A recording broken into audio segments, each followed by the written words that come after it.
Empezaremos una vez.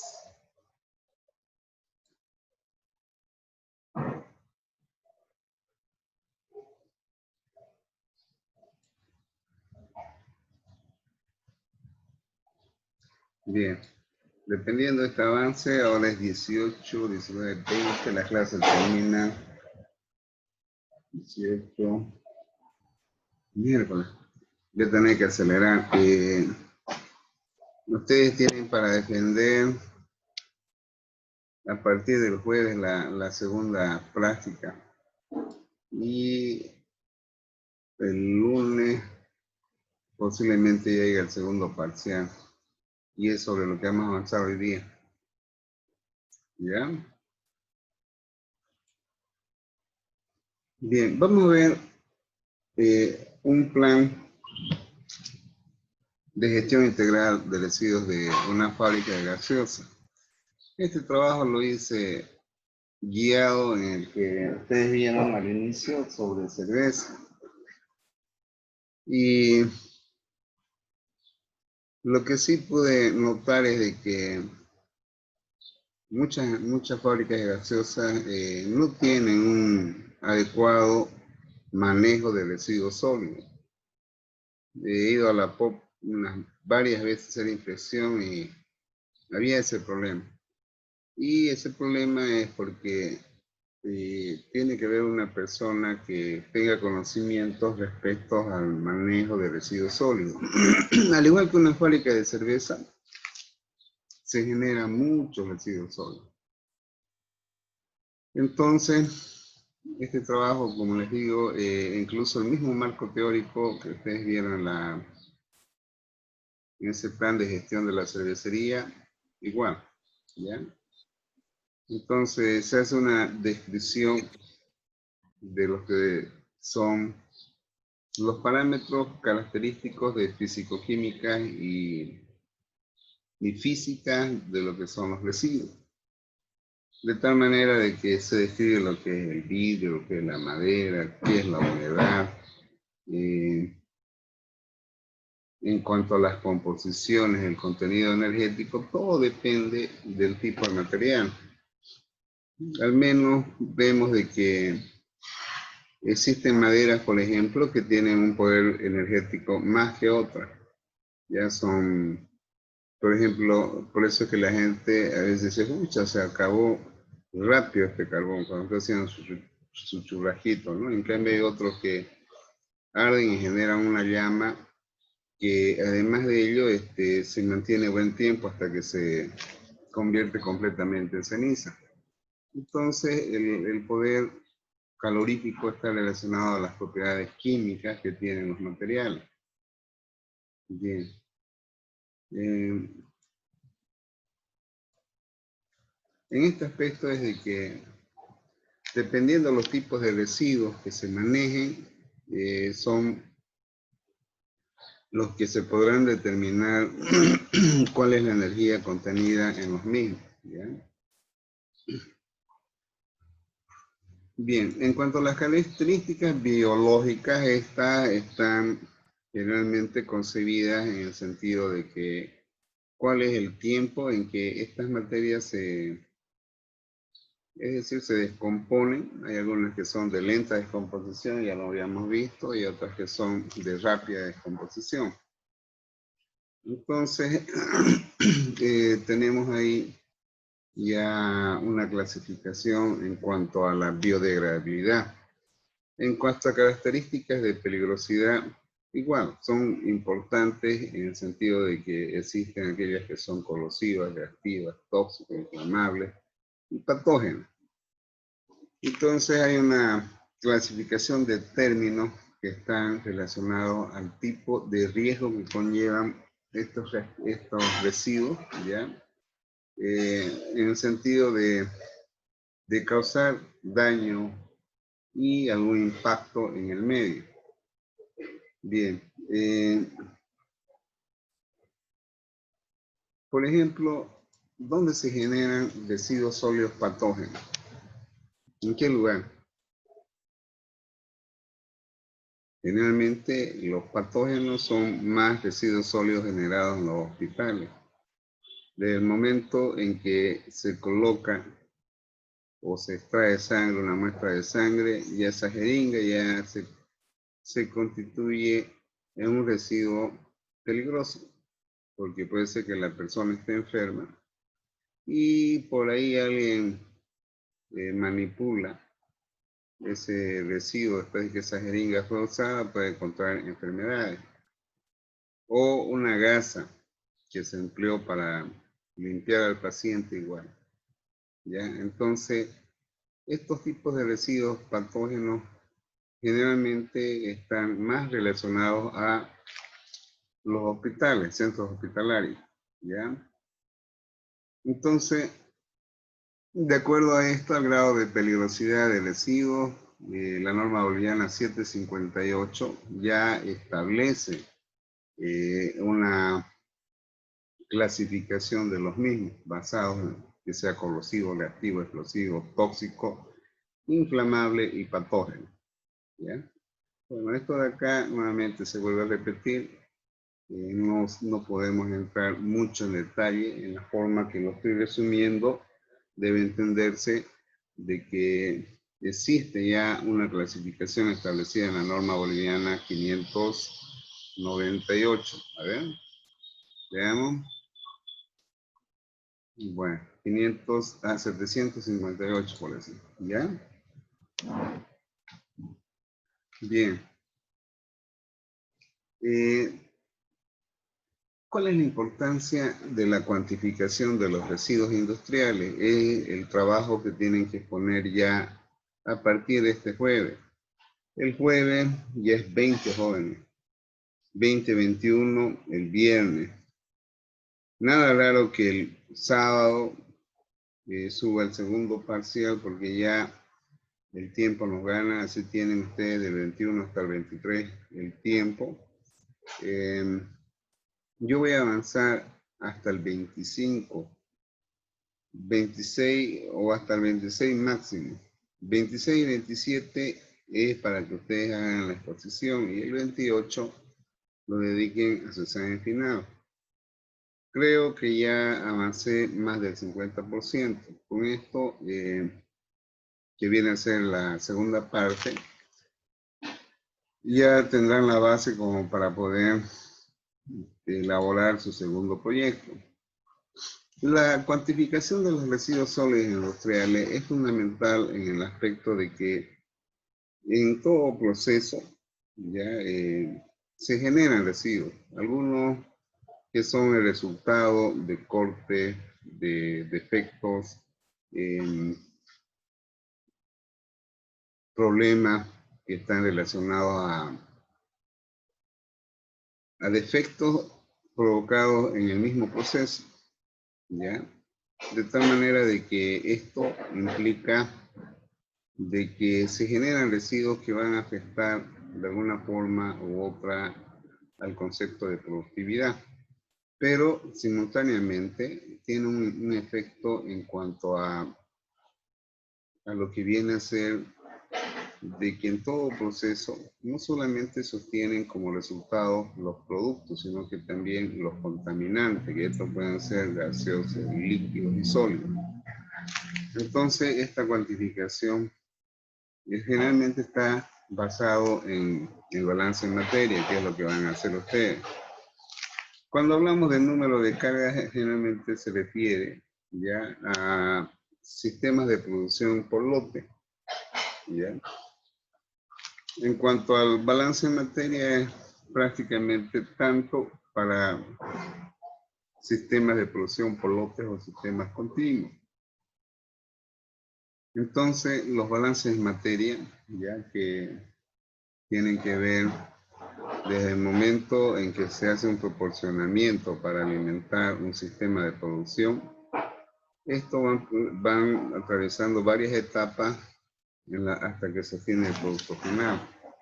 Y de ahí se obtiene la cuantificación del resultado de rendimiento de la producción y la cuantificación de los residuos generados. Entonces aquí se muestran diagramas que están por etapa, ¿ya?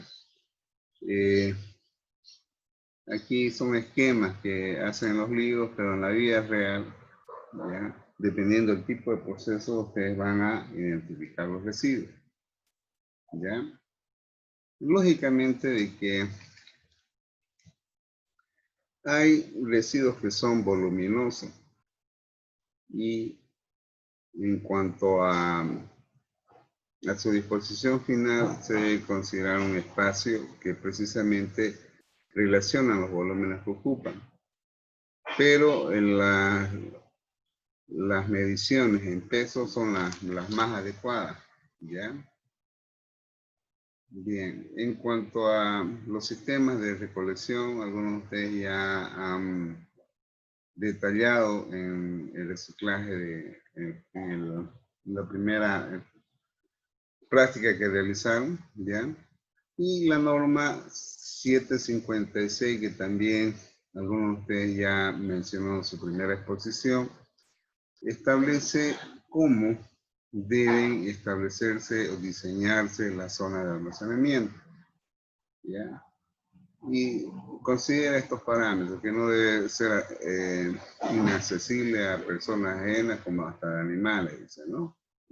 No deben estar dispuestas los residuos en forma desordenada.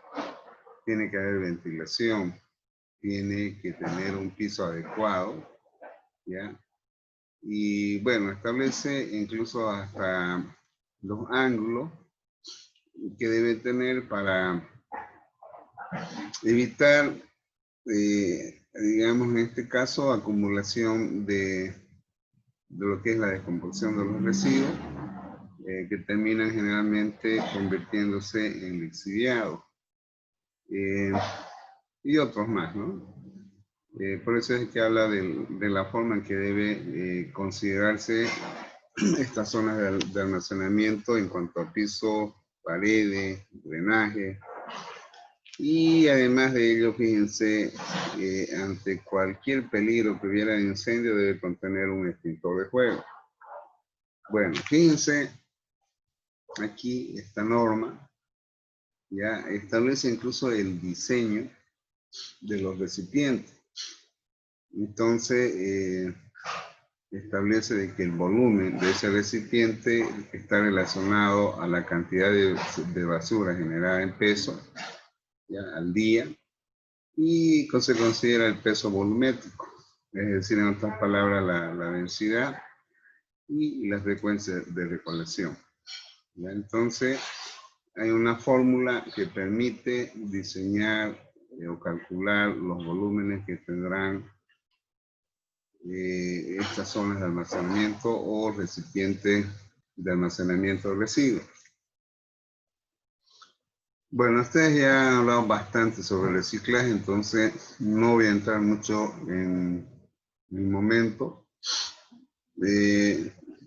Esto sí, una gestión externa de residuos implica de que generalmente debe haber una empresa a la cual se contrata que sacará los residuos generados en un centro productivo y le darán un tratamiento en forma externa, fuera de la empresa.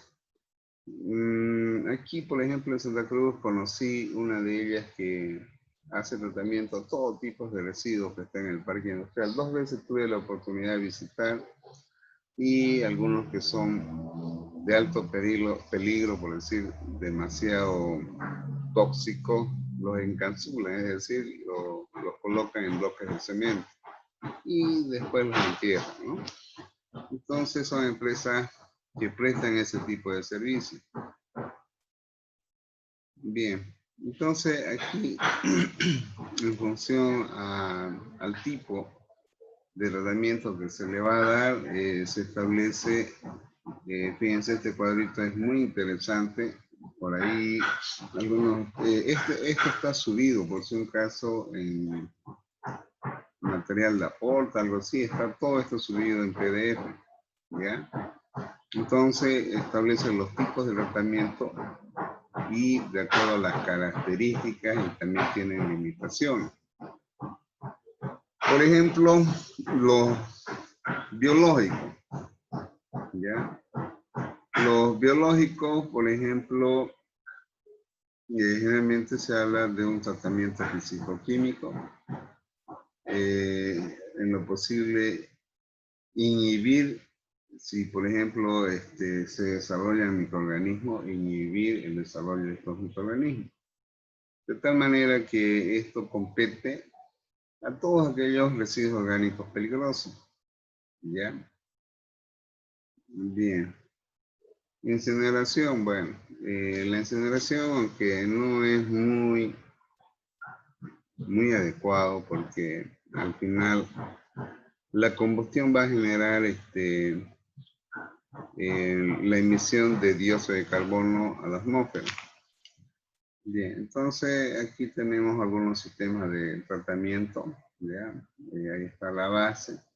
La ley 373, que fue promulgada en 1992, es la que se constituye en la base referencial para todas las empresas que deban adecuar sus residuos generados de sus procesos, y establece una tabla en anexo 1 que, dependiendo la capacidad de producción y otros parámetros, se establecen estas qué categorías son. Categoría 1, 2, que son de alto impacto, 3 de impacto medio, 4 de bajo impacto, y aquellas empresas que están fuera de esta categoría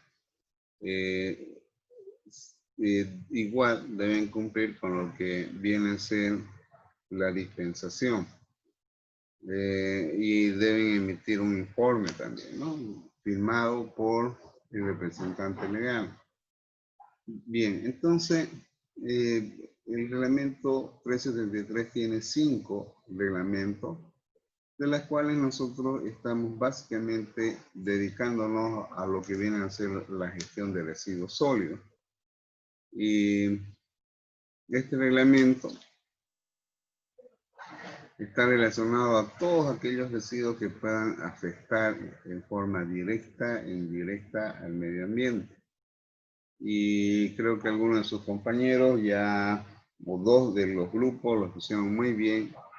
Y más que todo recuerdo que uno de ustedes lo leyó esta parte, donde es de carácter obligatoria a toda persona natural o colectiva, pública o privada. O sea, eso generaliza que todos estamos en el mismo bolso, podemos decir, ¿no? Y hace una clasificación, ustedes han mostrado esto, ¿ya? Recuerdo el grupo de reciclaje de neumáticos, los puse este cuadrito. Bueno, entonces, ya ayer habíamos visto la cuestión de residuos peligrosos, residuos domésticos, ya habíamos visto la primera clase, ¿ya? En fin, lo que sí, por ejemplo, del resto de esmaltadero, ya había mostrado un trabajo que asesoré que se puede aprovechar. Bueno, entonces, aquí, esta empresa, por ejemplo, cuando yo trabajé se llamaba Eva, ya no hay. Esta sopladora soplaba 2000 botellas por hora, de tal manera de que de entrada se generan desperdicios, o 2500 botellas por hora, por ejemplo. Es decir, de que las performances de fábrica a veces vienen defectuosas. O sea que antes de que la performance entre al sistema de transporte ya se tiene residuos. Cuando ingresa acá y hay mala operación o defectos en el soplado, van a salir botellas defectuosas. Entonces no pueden ingresar al proceso de llenado. Consiguientemente, ya en este proceso de acá, ya se generan residuos. Y el residuo es nada más que el polietileno tereftalado. Entonces, fíjense acá, botellas y preformas defectuosas, peor si el operario es chambón, ¿ya? Entonces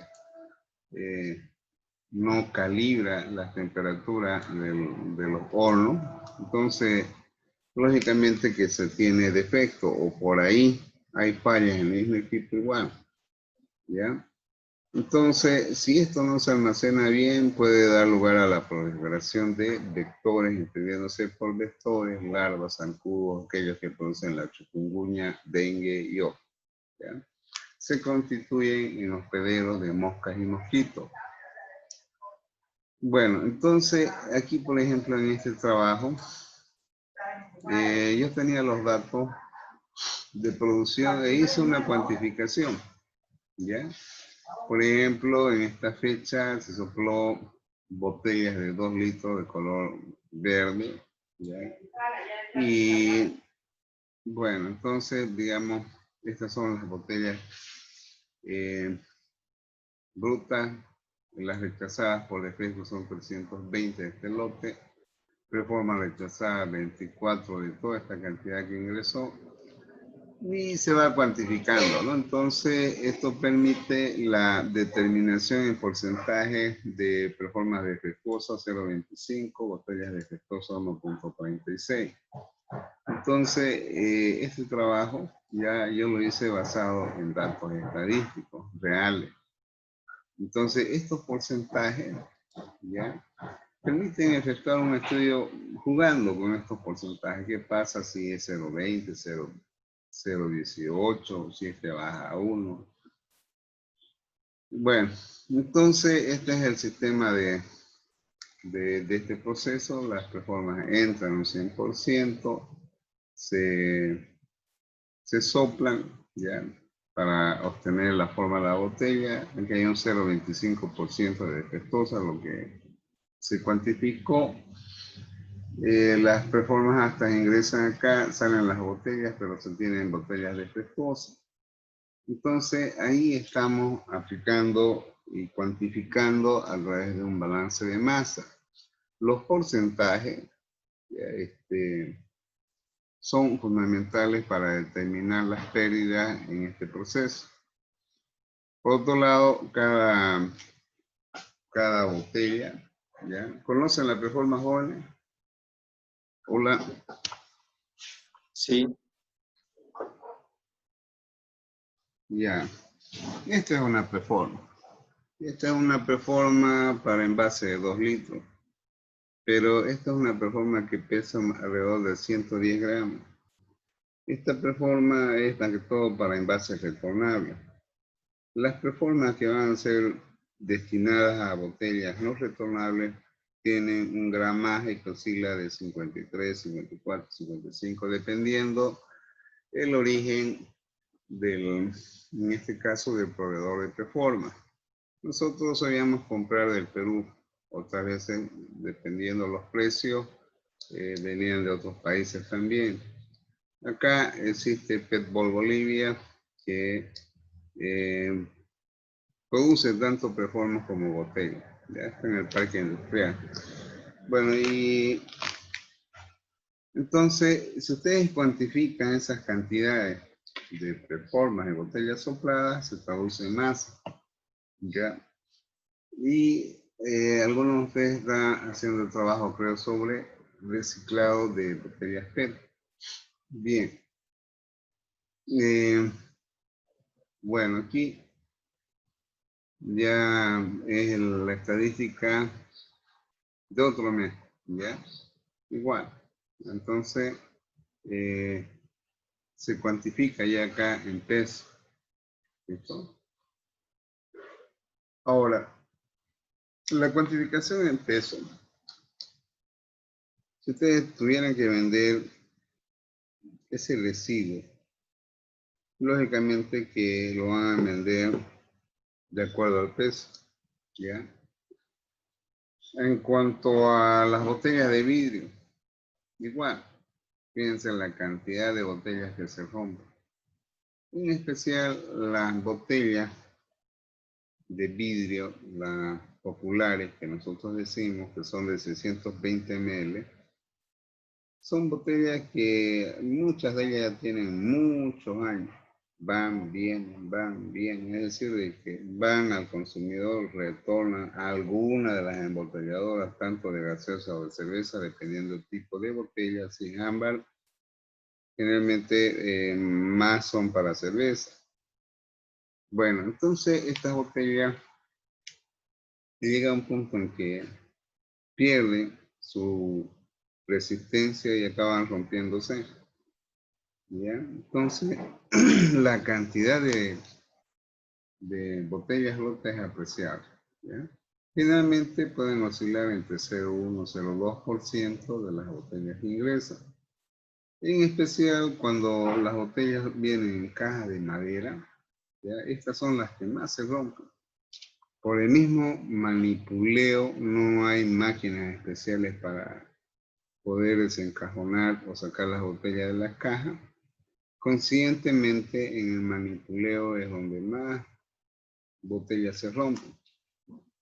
Y bueno, aquí en forma estadística se determinan los porcentajes, fíjense, es variable, ya, desde 0,29 hasta el más alto que se ve acá, que es de 0,315, y un porcentaje promedio de 0, aproximadamente 0,3.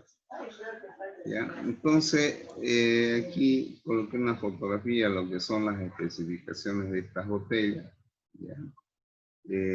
Alguien de ustedes mencionó que en Cochabamba hay fábricas de vidrio, efectivamente, ya están las fábricas que producen botellas, ¿ya? De tal manera de que estas tienen, si son de 600 ml, tienen estas dimensiones, ¿ya? Lógicamente la de mayor volumen, las de 1 litro, generalmente tienen más masa, y dependiendo también qué tipo de botella es, ¿ya? Bien. Aquí se hace una correlación en todo aquello que es el manipuleo de los envases en el proceso de llenado de gaseosa en botellas de vidrio. Entonces yo acá hice un esquema de todo el proceso, ya desde que llegan en cajas de madera, las despaletizan, es decir, esas cajas contenían un palo, ¿ya? Se coloca el pallet ahí y las personas de forma manual sacan las botellas, alimentan en la lavadora, las botellas que salen lavadas se inspeccionan, por ahí hay botellas rajadas, entonces antes que llegue a la llenadora se retiran, o aquellas que están mal lavadas igual. Y posteriormente se efectúa el proceso de llenado, la inspección, el etiquetado, encajonado, paletizado y se almacena.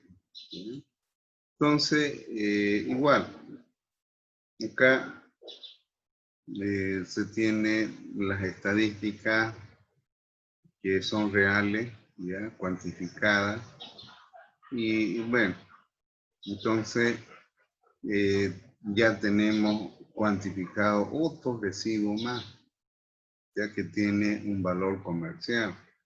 La empresa, si le cuesta 50 centavos cada botella, fíjense acá, entonces, bueno, aquí está en kilos, ¿no? Dependiendo del número, ustedes pueden cuantificar en costo. Pero algo de ello se debe recuperar. Entonces se establecen acuerdos con las fábricas de vidrio y son ellos los directos clientes. Le dirán, bueno, por tantos kilos te puedo entregar tantas botellas. ¿Ya? Entonces llega un acuerdo. Igual la madera, ¿ya? Se constituye un residuo que también es alto, ¿ya? Y lo lamentable es que aquí, si no se da una disposición final, hasta pueden ser fuentes de origen de incendio. Esto son las etiquetas que salen de las botellas que entran al proceso de lavado y que se retiran en la lavadora. Bueno, igual, ¿no? Aquí en función a la cantidad de botellas que ingresaron, cuántas etiquetas se retiraron, y ya tenemos otro residuo más. Todo lo anteriormente mencionado está relacionado a los procesos de llenado o envasado. Este de acá que vamos a ver, el filtro y de carbón activado y torta de filtración, al igual que en la cerveza, el jarabe se filtra. ¿Qué es el jarabe? El jarabe es una mezcla agua-azúcar que lamentablemente los azúcares a veces contienen en su composición algunos componentes que le transfieren color. ¿Ya? Entonces, para eliminar esos componentes se efectúa la adición de carbón activado en polvo y posteriormente hay que retirarlos a través de un filtro. Generalmente son filtros a presión. Entonces, acá igual la dosificación de la tierra, ya este es un porcentaje que ya lo habían visto ustedes en cerveza, se considera el 0,25% en peso del azúcar, es decir, de que si entra 1000 kilos de azúcar por 0,25 entre 100, esa es la masa de tierra filtrante y de carbón activado que debe adicionarse en ese proceso.